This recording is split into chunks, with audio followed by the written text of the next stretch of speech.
Autrefois naturel, l'achat directement chez le producteur n'est plus un réflexe pour la population française. Vie citadine, développement des supermarchés et manque de temps, la relation producteur et consommateur n'est plus celle d'il y a 30 ans. Aujourd'hui, l'on ne connaît plus l'éleveur du morceau de viande que l'on achète, ni le fermier du litre de lait que les enfants boivent le matin. Pour retrouver ce lien avec le producteur et surtout consommer des produits locaux de qualité, il y a la vente directe. À Saint-Julien, en Côte d'Or, la ferme des Louvières vend presque en totalité ses produits de cette manière. Donc moi, j'étais pas issue du milieu agricole et j'ai travaillé en tant que fonctionnaire au début de ma carrière.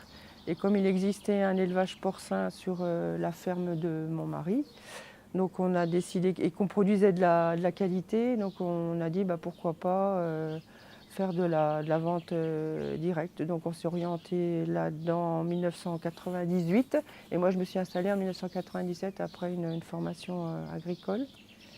Et donc de fil en aiguille, au début on vendait que de la cassette de viande et des conserves. Et puis on a monté petit à petit, monté le magasin sur place, le labo sur place. Donc le labo il a que 12 ans. Et puis après on a pris le produit d'autres collègues. Donc on a un petit magasin bien rempli maintenant, vous pouvez faire un panier complet.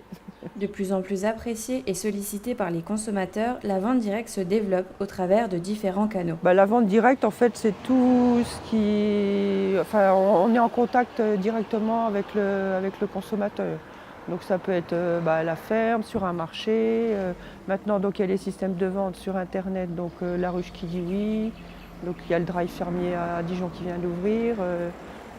Mais bon, il reste toujours le contact direct avec le client. Parce qu'il faut qu'on ait 10 métiers, quoi. C'est vrai que des fois, on a un peu de mal, mais enfin, il faut trouver les collaborateurs qui sont peut-être plus spécialisés dans d'autres domaines et puis on essaye de partager les tâches.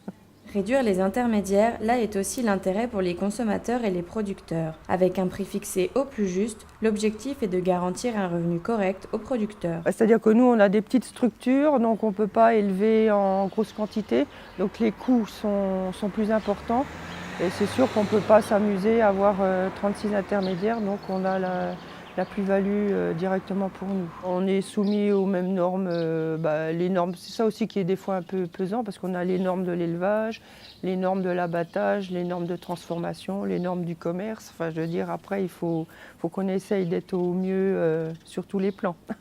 Mais l'objectif final est bien sûr de se rapprocher du consommateur. Les avantages, c'est d'avoir le retour immédiat de la satisfaction, de la non-satisfaction, et puis la satisfaction de voir aussi l'aboutissement de son travail.